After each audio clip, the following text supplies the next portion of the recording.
شروع کرتی ہوں اللہ کے نام سے جو بے انتہا مہربان نہایت رحم فرمانے والا ہے. بسم اللہ الرحمن الرحیم. طاسین تلک آیات القرآن وکتاب مبین ھدی وبشری للمؤمنین الذین یقیمون الصلاة ویؤتون الزکاة وہم بالآخرۃ ھم یوقنون.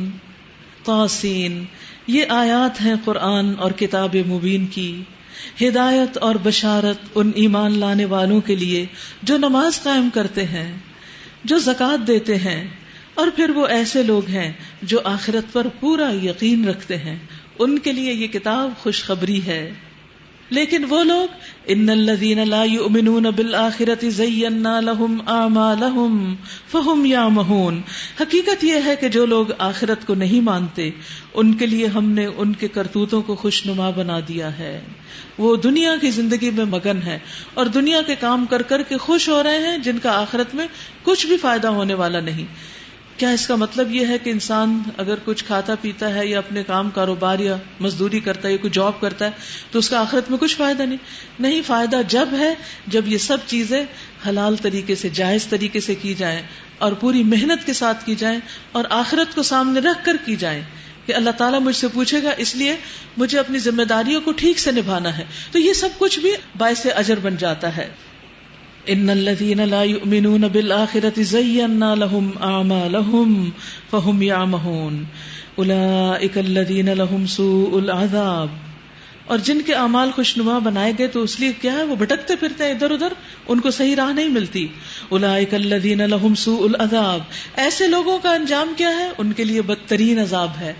ایمان لانے والوں کے لیے خوشخبری اور برا کرنے والوں کے لیے بدترین عذاب. وَهُمْ فِي الْآخِرَةِ هُمُ الْأَخْسَرُونَ. اور وہ آخرت میں سب سے زیادہ خسارے میں ہوں گے کیونکہ انہوں نے آخرت کے لیے تو کوئی کام کیا ہی نہیں. وَإِنَّكَ لَتُلَقَّى الْقُرْآنَ مِن لَّدُنْ حَكِيمٍ عَلِيمٍ. اور اے محمد صلی اللہ علیہ وسلم، بلا شبہ آپ یہ قرآن ایک حکیم اور علیم ہستی کی طرف سے پا رہے ہیں. یعنی یہ کتاب کسی انسان کی لکھی ہوئی نہیں ہے جو خود جاہل ہو. یہ کتاب تو اللہ کی طرف سے آئی ہے جو ہر چیز کا علم رکھتا ہے. اس کو جب کوئی پتا گرتا ہے تو اس کا بھی علم ہوتا ہے، زمین کے اندر کیا ہے اور گیلی مٹی کے نیچے کیا ہے اس کو وہ بھی پتا ہے. تو کسی انسان کی نظر ان تمام چیزوں تک پہنچی ہی نہیں جن تک اللہ سبحانہ وتعالیٰ کا علم ہے، یعنی جن پہ اللہ کا علم محیط ہے. لہٰذا انسانوں کا علم، انسانوں کی کتابیں اور اللہ سبحانہ وتعالیٰ کی یہ کتاب، ان دونوں میں بہت بڑا فرق ہے. تو جو لوگ اللہ پر ایمان رکھتے ہیں، اس کے علم اور قدرت کو پہچانتے ہیں، وہی اس کتاب کی قدر کرتے ہیں. اذ قال موسیٰ لأہلہ انی آنست نارا سآتیکم منہا بخبر او آتیکم بشہاب قبس لعلکم تصطلون. انہیں اس وقت کا قصہ سناؤ جب موسیٰ علیہ السلام نے اپنے گھر والوں سے کہا کہ مجھے ایک آگ سی نظر آئی ہے، میں ابھی یا تو وہاں سے کوئی خبر لاتا ہوں یا کوئی انگارہ چن لاتا ہوں تاکہ تم لوگ گرم ہو سکو. موسیٰ علیہ السلام 10 سال مدین میں گزار کر جب واپس مصر جا رہے ہیں اور ان کی اہلیہ ان کے ساتھ ہیں تو ان کو راستے میں سردی لگتی ہے اور کچھ اندھیرا سا بھی ہے، تو کہتے کہ میں آگ لے کر آتا ہوں، کہیں سے روشنی نظر آ رہی ہے، تم یہیں پر بیٹھو. تو اس سے کیا پتا چلتا ہے کہ ایک اچھا شوہر کون ہوتا ہے کہ جو سفر میں اپنے گھر والوں کا پورا خیال رکھے، ان کی سردی گرمی کا، ان کے کھانے پینے کا. اور موسیٰ علیہ السلام اس پر پورا اترتے ہیں. فلما جاءها نودی ان بورک من فی النار ومن حولها. وہاں جو پہنچے تو ندا آئی، مبارک ہے وہ جو اس آگ میں ہے اور جو اس کے ماحول میں ہے. وسبحان اللہ رب العالمین. پاک ہے اللہ سب جہان والوں کا رب. کبھی آپ نے یہ تسبیح پڑھی، سبحان اللہ رب العالمین، سبحان اللہ رب العالمین؟ ربیعہ بن کعب اسلمی کہتے ہیں کہ وہ رسول اللہ صلی اللہ علیہ وسلم کے دروازے کے قریب رات گزارتے تھے، آپ کے ڈور کے پاس سوتے تھے. وہ رات کے وقت رسول اللہ صلی اللہ علیہ وسلم کو کافی دیر تک یہ پڑھتے ہوئے سنتے تھے، سبحان اللہ رب العالمین، سبحان اللہ رب العالمین، سبحان اللہ رب العالمین. پھر نبی صلی اللہ علیہ وسلم فرماتے سبحان اللہ و بحمدہ. تو جب نیند نہ آ رہی ہو تو یہ تسبیح پڑھیں، مسنون ہے. یا موسیٰ انہ انا اللہ العزیز الحکیم. اے موسیٰ یہ میں ہوں اللہ زبردست اور دانا. اور پھینک تو ذرا اپنی لاٹھی. جو ہی کہ موسیٰ علیہ السلام نے دیکھا لاٹھی سانپ کی طرح بل کھا رہی ہے تو وہ پیٹ پھیر کر بھاگے اور پیچھے مڑ کر بھی نہ دیکھا. اے موسیٰ ڈرو نہیں، میرے حضور رسول ڈرا نہیں کرتے الا یہ کہ کسی نے قصور کیا ہو، پھر اگر اس برائی کے بعد اس نے بھلائی سے اپنے فعل کو بدل لیا تو میں معاف کرنے والا مہربان ہوں. یعنی قصور کرنے والا اگر توبہ کر لے اور توبہ کرنے کے بعد پھر نیکیاں کرنا شروع کر دے تو میں اس کو بدل کے نیکی بنا دیتا ہوں. الا من ظلم ثم بدل حسنا بعد سوء. اسی طرح کچھ اور اعمال بھی ہیں جو انسان کے پچھلے گناہوں کو معاف کروا دیتے ہیں. مثلا حدیث میں آتا ہے کہ اسلام گزشتہ سارے گناہوں کو معاف کر دیتا ہے. یعنی جب کوئی شخص کافر سے مسلم ہوتا ہے تو پچھلے سارے گناہ معاف ہو جاتے ہیں. اسی طرح بے شک ہجرت گزشتہ سارے گناہوں کو مٹا دیتی ہے. بے شک حج بھی گزشتہ سارے گناہوں کو مٹا دیتا ہے. تو اس لیے انسان سے غلطیاں تو ہوں گی، لیکن کرنا کیا چاہیے؟ فوراً توبہ کر لینی چاہیے. اللہ سبحانہ وتعالیٰ سے معافی مانگ کر نیک کام کرنے شروع کر دینے چاہیے. وَأَدْخِلْ يَدَكَ فِي جَيْبِكَ تَخْرُجْ بَيْضَاءَ مِنْ غَيْرِ سُوءٍ. اور ذرا اپنا ہاتھ اپنے گریبان میں ڈالو، چمکتا ہوا نکلے گا بغیر کسی تکلیف کے. یہ 2 نشانیاں ہیں 9 نشانیوں میں سے فرعون اور اس کی قوم کی طرف لے جانے کے لیے. وہ بڑے بد کردار لوگ ہیں. قوماً فاسقین فلما جاءتهم آیاتنا مبصرة قالوا هذا سحر مبین. مگر جب ہماری کھلی کھلی نشانیاں ان لوگوں کے سامنے آئیں تو انہوں نے کہا کہ یہ تو کھلا جادو ہے. یعنی انہوں نے نشانیوں کو نہیں مانا، اسے جادو قرار دیا. انہوں نے سراسر ظلم اور غرور کی راہ سے ان نشانیوں کا انکار کیا، حالانکہ دل ان کے قائل ہو چکے تھے. اب دیکھ لو کہ ان مفسدوں کا انجام کیا ہوا. یہاں مفسد کس کو کہا جا رہا ہے؟ جو نشانی دیکھ کر، حق دیکھ کر، اللہ کی بات سن کر، پڑھ کر بھی نہ مانے. وَلَقَدْ آتَيْنَا دَاوُودَ وَسُلَيْمَانَ عِلْمًا. ہم نے داؤد اور سلیمان علیہ السلام کو علم عطا کیا تھا. یہاں علم کی فضیلت پتہ چل رہی ہے. انہوں نے کیا کہا علم پا کر؟ وَقَالَ الْحَمْدُ لِلَّهِ الَّذِي فَضَّلَنَا عَلَى كَثِيرٍ مِّنْ عِبَادِهِ الْمُؤْمِنِينَ. انہوں نے کہا شکر ہے اس خدا کا، اس رب کا جس نے ہم کو اپنے بہت سے مومن بندوں پر فضیلت عطا کی ہے، کیونکہ انہیں دین اور دنیا دونوں کا علم ملا تھا. اور اس کی فضیلت کتنی ہے؟ ایک عالم کی ایک عابد پر جیسے چاند کی ستاروں پر. رسول اللہ صلی اللہ علیہ وسلم نے فرمایا جو شخص علم کے حصول کے لیے کسی راستے پر چلتا ہے تو اللہ اس کو اس کی وجہ سے جنت کے راستے پہ چلا دیتا ہے. یہ بات روز صبح گھر سے نکلتے وقت سوچا کریں. پھر راستے کی ٹریفک اور اسلام آباد کی ٹوٹی ہوئی سڑکیں اور آگے سے بند راستے یہ تکلیف نہیں دیں گے، کیونکہ آپ جنت کے راستے پہ چل رہے ہیں. اور جنت کا راستہ کس سے گھیرا ہوا ہے؟ ناپسندیدہ چیزوں سے. اور بے شک فرشتے طالب علم کی رضا کے لیے اپنے پر بچھاتے ہیں، اور عالم کے لیے آسمان اور زمین کی ساری چیزیں دعائیں کرتی ہیں. ہر چیز. تو انسان کبھی باہر نکل کے دیکھے اچھا زمین و آسمان کی چیزیں، ستارے دعائیں کر رہے ہیں میرے لیے. کبھی سوچا آپ نے؟ یہ سورج بھی میرے لیے دعا کر رہا ہوگا. سمندر کی مچھلیاں تک پانی میں جو ہے وہ بھی استغفار کر رہی ہوتی ہیں. کیا آپ دنیا کمانے کے لیے نکلے تو یہ سب دعائیں آپ کو ملیں گی؟ نہیں. اور عالم کی عابد پر فضیلت ایسی ہی ہے جیسے چاند کی فضیلت سارے ستاروں پر الگ سے ہی چمکتا ہوا نظر آتا ہے. تو اس لیے انسان کو اس چیز کی حرص رکھنی چاہیے جو اس کو ہمیشہ کے لیے فائدہ دے. وَوَرِثَ سُلَيْمَانُ دَاوُود. اور داؤد کے وارث سلیمان ہوئے. داؤد علیہ السلام کے بیٹے بھی تھے. اور اس نے کہا لوگوں ہمیں پرندوں کی بولیاں سکھائی گئی ہیں. آج کوئی کلیم کر سکتا ہے کہ مجھے طوطے چڑیا سب کی بولیاں سمجھ آتی ہیں؟ چیونٹی کی بھی لینگویج مجھے پتا ہے. لوگ 1 سے 2 لینگویج سیکھ لیں تو اتنا اترانے لگتے ہیں کہ ہمیں یہ بھی آتا ہے، یہ بھی آتا ہے، یہ بھی آتا ہے. اپنے پروفائل میں لوگ لکھتے ہیں ہم کتنی زبانیں جانتے ہیں. لیکن اللہ کے نبی سلیمان علیہ السلام انسانوں کی زبانیں تو کیا جانوروں کی زبانیں بھی جانتے ہیں. لیکن کوئی غرور نہیں، کوئی فخر نہیں.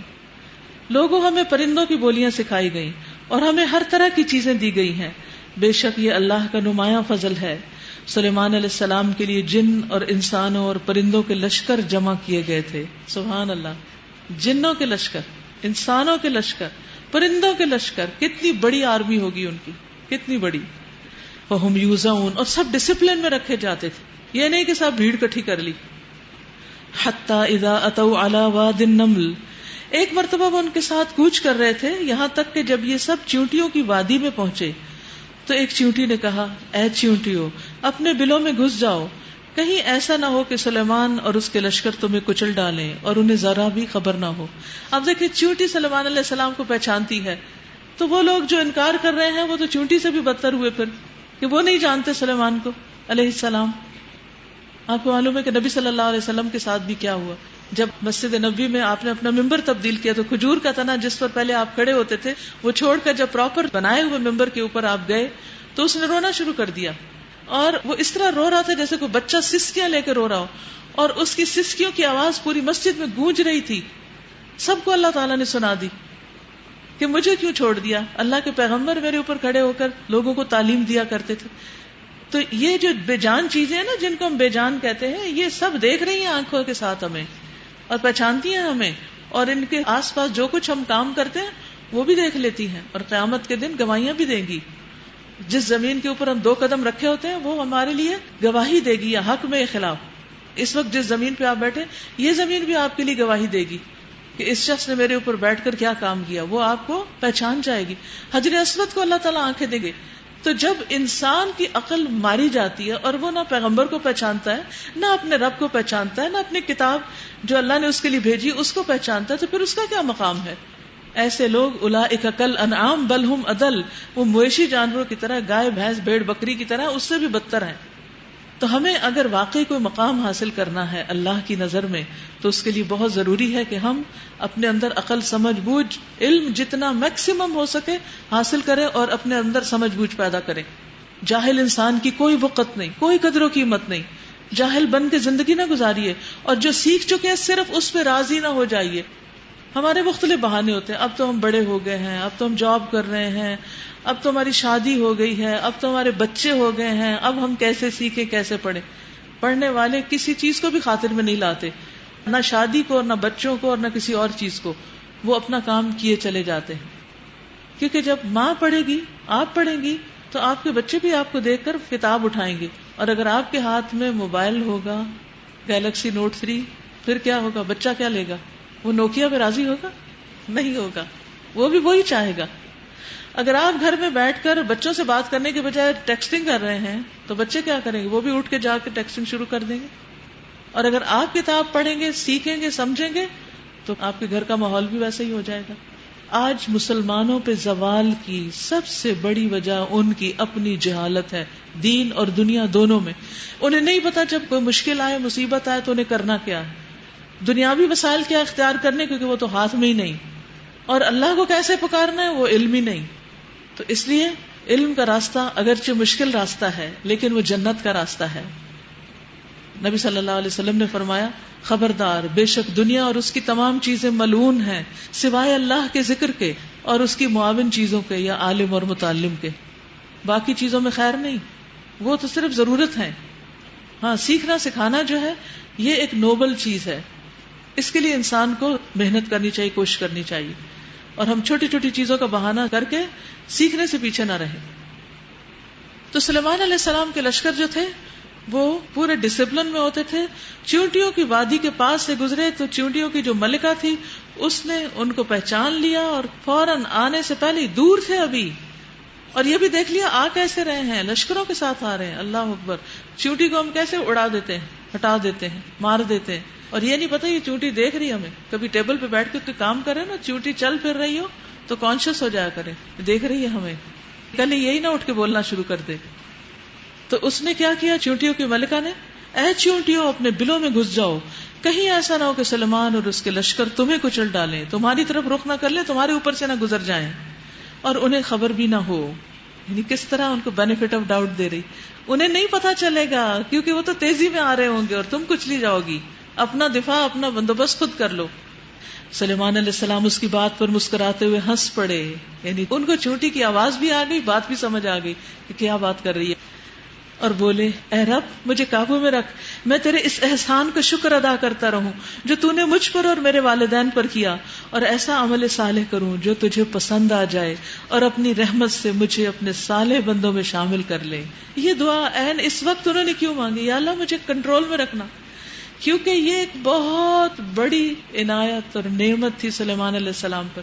یہ ایک ایسی خصوصیت تھی جو پورے لشکر کے مقابلے میں صرف ان کو ملی ہوئی تھی.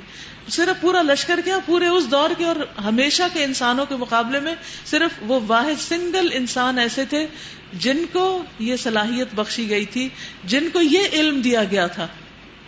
آپ دیکھیں کہ جب کوئی شخص اپنے فیلڈ میں یونیک ہوتا ہے نا، کہتے ہیں یہ واحد شخص ہے جس نے اپنے فیلڈ میں پی ایچ ڈی کی ہوئی ہے دنیا میں، بس یہ ایک اکیلا ہی ہے. وہ کتنا پراؤڈ ہوتا ہے اس پر، اور خاص طور پر اس کو مینشن کیا جاتا ہے.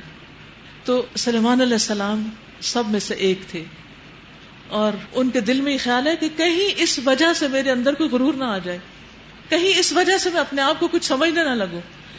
کیونکہ علم کا غرور اور ڈگریوں کا غرور یہ بعض اوقات انسان کو دوسرے انسانوں سے الگ بھی کر دیتا ہے، اور بعض اوقات ان کو حقیر بنا دیتا ہے اس کے سامنے، اور انسان کی اپنی زندگی مشکل کر دیتا ہے.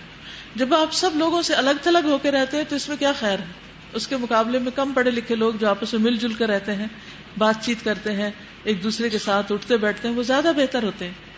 تو بہرحال انہوں نے دعا کی کہ یا رب تو مجھے توفیق دے، تو مجھے قابو میں رکھ کہ میں اس نعمت کو پا کر کہیں شکر کرنا نہ بھول جاؤں، اور میں شکر ادا کروں تیری نعمت کا جو تو نے مجھ پر کی اور میرے والدین پر کی، یعنی داؤد علیہ السلام پر. وَأَنْ أَعْمَلَ صَالِحًا تَرْضَاهُ، اللہ ایسا اچھا نیک کام کروں کہ تو راضی ہو جائے. یہ ہم سب کی دعا ہونی چاہیے، اللہ ایسا اچھا کام کرنے کی توفیق دے جس سے تو خوش ہو جائے.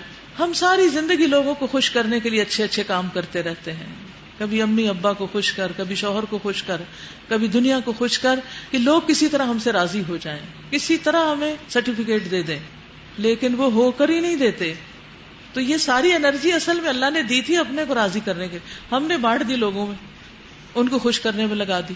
تو جب تک ہم اپنے اصل پہ جا کے نہیں رکھیں گے تو ہماری سیٹسفیکشن بھی نہیں ہوگی اور ہمیں کچھ حاصل بھی نہیں ہونے کا. کیونکہ جو کام لوگوں کی خوشی کے لیے کر رہے ہیں اس سے کیا ملے گا؟ اس سے تو کچھ نہیں ملے گا. اگر لوگ خوش نہ ہو تو سب کچھ کیا درا برباد. وَأَدْخِلْنِي بِرَحْمَتِكَ فِي عِبَادِكَ الصَّالِحِينَ، اور تو اپنی رحمت سے مجھے اپنے نیک بندوں میں شامل کر لے. کس کی دعا تھی یہ؟ ابراہیم علیہ السلام کی، اور یوسف علیہ السلام کی، اور سلیمان علیہ السلام کی. سوچئے ذرا، یہ تو خود بہت نیک ہیں، ان کو کیا ضرورت ہے نیک لوگوں کی؟ نہیں، ہر ایک کو ضرورت ہوتی ہے، ہر ایک کو اچھی کمپنی چاہیے، کیونکہ اچھی کمپنی آپ کی نیکی کے راستے کا سفر بہت تیزی سے طے کرواتی ہے. اکیلے میں انسان بار بار کوشش کرتا رہتا ہے وہی کام کرنے کی، لیکن کبھی بددل ہو جاتا ہے، کبھی تھک جاتا ہے، کبھی چھوڑ دیتا ہے، کبھی بھول جاتا ہے. لیکن نیک لوگوں کے ساتھ مل کر اللہ کے لیے کرنے کا جوش جذبہ بڑھتا رہتا ہے. وَتَفَقَّدَ الطَّيْرَ فَقَالَ مَا لِيَ لَا أَرَى الْهُدْهُدَ أَمْ كَانَ مِنَ الْغَائِبِينَ. ایک اور موقع پر سلیمان علیہ السلام نے پرندوں کا جائزہ لیا اور کہا کیا بات ہے کہ میں فلاں ہدہد کو نہیں دیکھ رہا ہوں، کیا وہ کہیں غائب ہو گیا ہے؟ میں اسے سخت سزا دوں گا یا ذبح کر دوں گا، ورنہ اسے میرے سامنے معقول وجہ پیش کرنی ہوگی. کتنے ویجیلنٹ تھے، سارے لشکروں کا خیال بھی رکھتے تھے کون ایبسنٹ ہے. فمکث غیر بعید فقال احطت بما لم تحط به وجئتك من سبأ بنبأ یقین. کچھ زیادہ دیر نہ گزری تھی کہ اس نے آ کر کہا میں نے وہ معلومات حاصل کر لی ہیں جو آپ کے علم میں نہیں ہے، میں سبا کے متعلق یقینی اطلاع لے کر آیا ہوں. میں نے وہاں ایک عورت دیکھی جو اس کی حکمران ہے، یعنی قوم سبا کی حکمران ہے. اس کو ہر طرح کا سر و سامان بخشا گیا ہے، یعنی پورے وسائل، ریسورسز بہت ہیں اور بہت سارے مینز ہیں اس کے پاس حکومت کرنے کے. اس کا تخت بڑا عظیم الشان ہے. میں نے دیکھا کہ وہ اور اس کی قوم اللہ کی بجائے سورج کے آگے سجدہ کرتی ہے. شیطان نے ان کے اعمال ان کے لیے خوشنما بنا دیے ہیں.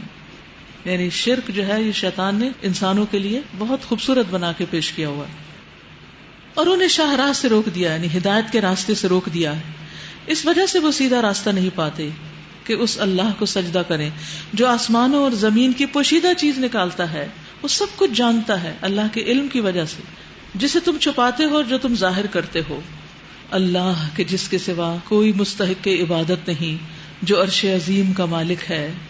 سلیمان علیہ السلام نے کہا ابھی ہم دیکھے لیتے ہیں کہ تو نے سچ کہا ہے یا تو جھوٹ بولنے والوں میں سے ہے. میرا یہ خط لے جا اور اسے ان لوگوں کی طرف ڈال دے، پھر الگ ہٹ کر دیکھ کہ کیا رد عمل ظاہر کرتے ہیں.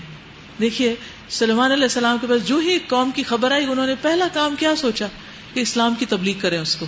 ہم جب نئے لوگوں سے ملتے ہیں تو ہمارا کیا طرز عمل ہوتا ہے؟ کیا ہمیں بھی یہ حرص ہوتی ہے کہ یہ ہمارے ہاتھ سے جانے نہ پائیں کہ ہم انہیں کچھ نہ کچھ اچھی بات نہ بتا دیں؟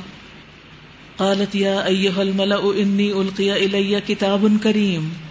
ملکہ بھی بہت اچھی خاتون تھی. بولی اے اہل دربار، میری طرف ایک بڑا اہم خط پھینکا گیا ہے. خط پھینکا گیا ہے. انہ من سلیمان، بے شک وہ سلیمان کی جانب سے ہے علیہ السلام. وانہ بسم اللہ الرحمن الرحیم، اور وہ اللہ رحمان الرحیم کے نام سے شروع کیا گیا ہے. اللہ تعالوا علی واتونی مسلمین، مضمون یہ ہے کہ میرے مقابلے میں سرکشی نہ کرو اور مسلم ہو کر میرے پاس حاضر ہو جاؤ. قالت یا ایھا الملأ افتونی فی امری. خط سنا کر ملکہ نے کہا اے سرداران قوم، میرے اس معاملے میں مجھے مشورہ دو. ما کنت قاطعۃ امرا حتی تشہدون، میں کسی معاملے کا تمہارے بغیر فیصلہ نہیں کرتی ہوں، یعنی تم سے مشورہ کر کے کرتی ہوں. مشورہ ایک اچھی عادت ہوتی ہے. دیکھیے ایبسولوٹ پاور اس کے پاس تھی، وہ جو چاہتی کرتی، ڈیسیژن کر کے سب کو بتا دیتی کہ میں یہ کرنے والی ہوں. لیکن اس نے ایسا نہیں کیا، اپنے ساتھیوں کو کانفیڈنس میں لیا، ان کو ساتھ لیا. جو لوگ مشورہ کرتے ہیں اور مشورے سے کام کرتے ہیں ان کے بہت سے مددگار ہوتے ہیں، اور جو مشورے کے بغیر اپنی منمانی کرتے ہیں پھر وہ اکیلے رہ جاتے ہیں. انہوں نے جواب دیا ہم طاقتور اور لڑنے والے لوگ ہیں، آگے فیصلہ آپ کے ہاتھ میں. اس سے آپ اندازہ لگائیے کہ اتنی بڑی آرمی اس کی، وہ کس طرح ایک ملکہ کے آگے جھکی ہوئی ہے، اور ویسے بھی مشرک تھی نا. آپ خود دیکھ لیں کہ آپ کو کیا حکم دینا ہے. ملکہ نے کہا کہ بادشاہ جب کسی ملک میں گھس آتے ہیں تو اسے خراب اور اس کے عزت والوں کو ذلیل کر دیتے ہیں. یہی کچھ وہ کیا کرتے ہیں. میں ان لوگوں کی طرف ایک ہدیہ بھیجتی ہوں، پھر دیکھتی ہوں کہ میرے ایلچی کو کیا جواب دیتے ہیں.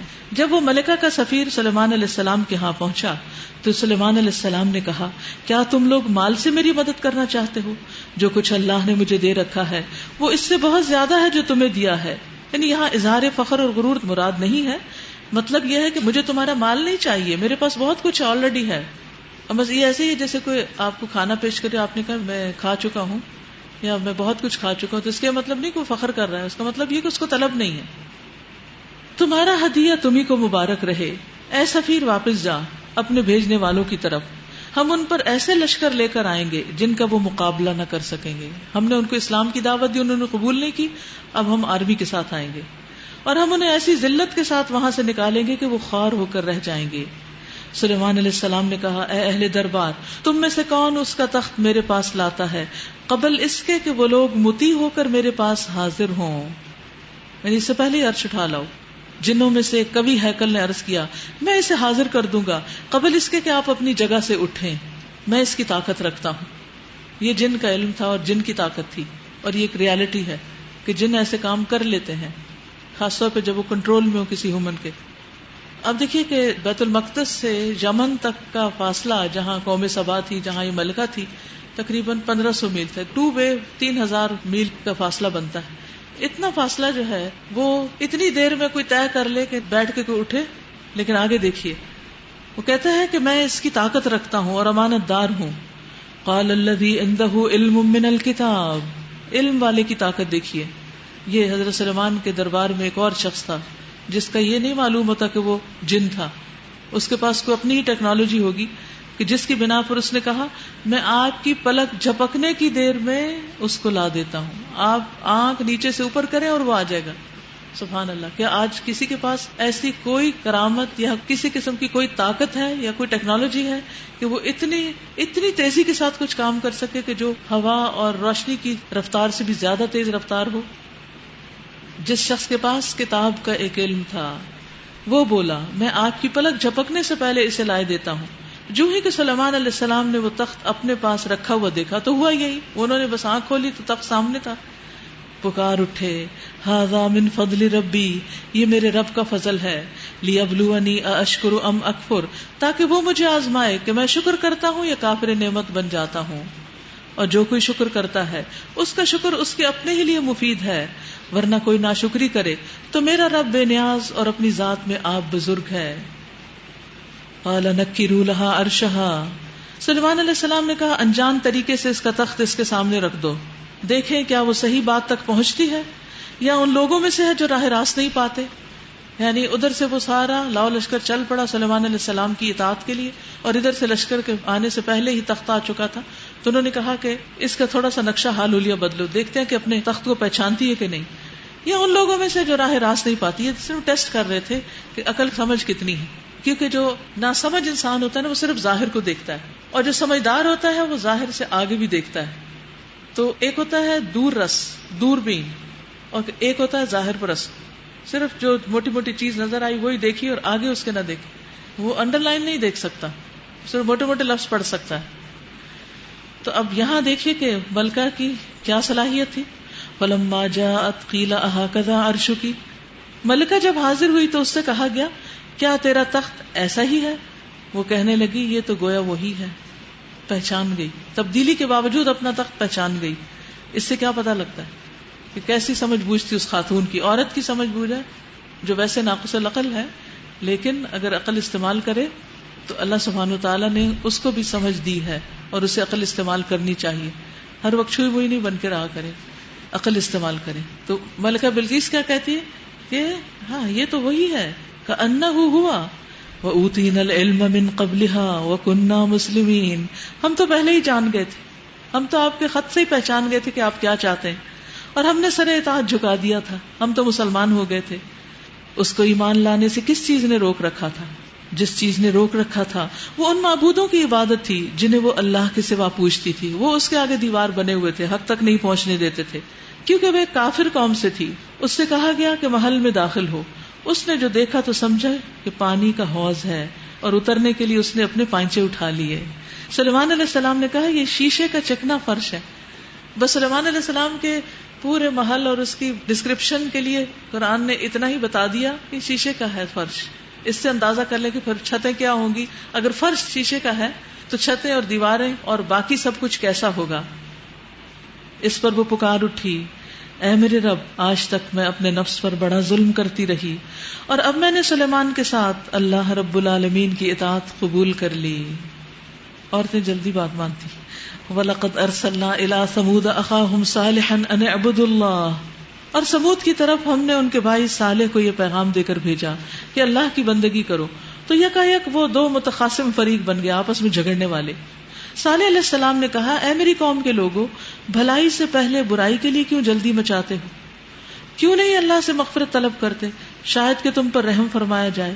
انہوں نے کہا ہم نے تو تم کو اور تمہارے ساتھیوں کو بدشگونی کا نشان پایا ہے. صالح علیہ السلام نے جواب دیا تمہارے نیک اور بدشگون کا سارے رشتہ تو اللہ کے پاس ہے، اصل بات یہ ہے کہ تم لوگوں کی آزمائش ہو رہی ہے. اس شہر میں 9 جتھے دار تھے جو ملک میں فساد پھیلاتے اور کوئی اصلاح کا کام نہ کرتے تھے. انہوں نے آپس میں کہا اللہ کی قسم کھا کے عہد کر لو کہ ہم صالح اور اس کے گھر والوں پر شب خون ماریں گے، یعنی رات کو حملہ کریں گے. پھر اس کے ولی سے کہہ دیں گے کہ ہم اس کے خاندان کی ہلاکت کے موقع پر موجود نہ تھے، یعنی جھوٹ بول دیں گے. اور ہم بالکل سچ کہتے ہیں، جھوٹ بول کے سچ کہتے ہیں، ان کا جھوٹ ان کا سچ ہے. یہ چال تو وہ چلے، پھر ایک چال ہم نے چلی جس کی انہیں خبر نہ تھی. اب دیکھ لو کہ ان کی چال کا انجام کیا ہوا. ہم نے تباہ کر کے رکھ دیا ان کو اور ان کی پوری قوم کو، اور ان کے گھر خالی پڑے ہیں اس ظلم کی پاداش میں جو وہ کرتے تھے. اس میں ایک نشان عبرت ہے ان لوگوں کے لیے جو علم رکھتے ہیں. اور بچا لیا ہم نے ان کو جو ایمان لائے تھے اور نافرمانی سے پرہیز کرتے تھے. وَلُوطًا إِذْ قَالَ لِقَوْمِهِ، اور لوط علیہ السلام کو ہم نے بھیجا، یاد کرو جب اپنی قوم سے کہہ رہا تھا کیا تم آنکھوں دیکھتے بدکاری کرتے ہو؟ کیا تمہارا یہی چلن ہے کہ عورتوں کو چھوڑ کے مردوں کے پاس شہوت رانی کے لیے جاتے ہو؟ حقیقت یہ ہے کہ تم لوگ سخت جہالت کا کام کرتے ہو. مگر اس کی قوم کا جواب اس کے سوا کچھ نہ تھا کہ انہوں نے کہا نکال دو لوط کے گھر والوں کو اپنی بستی سے، یہ بڑے پاک باز بنتے ہیں. آخر کار ہم نے بچا لیا اس کو اور اس کے گھر والوں کو، سوائے اس کی بیوی کے جس کا پیچھے رہ جانا ہم نے طے کر دیا تھا. اور برسائی ان لوگوں پر ایک برسات، بہت ہی بری برسات تھی وہ ان لوگوں کے حق میں جو متنبع کیے جا چکے تھے. وَقُلِ الْحَمْدُ لِلَّهِ وَسَلَامٌ عَلَىٰ عِبَادِهِ الَّذِينَ اصْطَفَىٰ اللَّهُ خَيْرٌ عَمَّا يُشْرِكُونَ. اے نبی صلی اللہ علیہ وسلم کہہ دیجئے کہ حمد ہے اللہ کے لیے اور سلام اس کے ان بندوں پر جنہیں اس نے برگزیدہ کیا. اللہ خیر عما یشرکون، ان سے پوچھو اللہ بہتر ہے یا وہ معبود جنہیں یہ لوگ اس کا شریک بنا رہے ہیں. تو اس سے آپ دیکھیے کہ اللہ کی تعریف اور اللہ کا اپنے بندوں کے لیے سلام. ایک دفعہ جبریل علیہ السلام حاضر ہوئے اور کہنے لگے کہ آپ کا رب عز و جل آپ کو سلام کہتا ہے. تو اللہم انت السلام ومنک السلام تبارک یا ذا الجلال والاکرام. یہ دعا بھی بہت خوبصورت ہے. اللہ تعالیٰ سے انسان سلامتی مانگے اور سلامتی کے ساتھ اللہ کے آگے سر تسلیم خم کر دے. تو اللہ تعالیٰ سے دعا ہے کہ وہ ہمیں عمل کی توفیق عطا فرمائے. وآخر دعوانا ان الحمد للہ رب العالمین. اچھا، کل جو بات ہوئی تھی نا نماز میں خشوع کی کہ وہ کامیاب ہے، تو اس پر ایک پورا لیکچر ہے نماز میں خشوع کیسے، اور اسی طرح سورۃ المؤمنون کی پہلی کچھ آیات پر بھی لیکچر ہے، وہ کامیاب ہو گئے. تو یہ چھوٹی چھوٹی چیزیں دوسروں کو سننے کے لیے آپ دے سکتے ہیں، یہ انشاءاللہ آپ کا علمی صدقہ ہوگا. سبحانک اللہم و بحمدک اشہد ان لا الہ الا انت استغفرک و اتوب الیک. السلام علیکم و رحمۃ اللہ وبرکاتہ.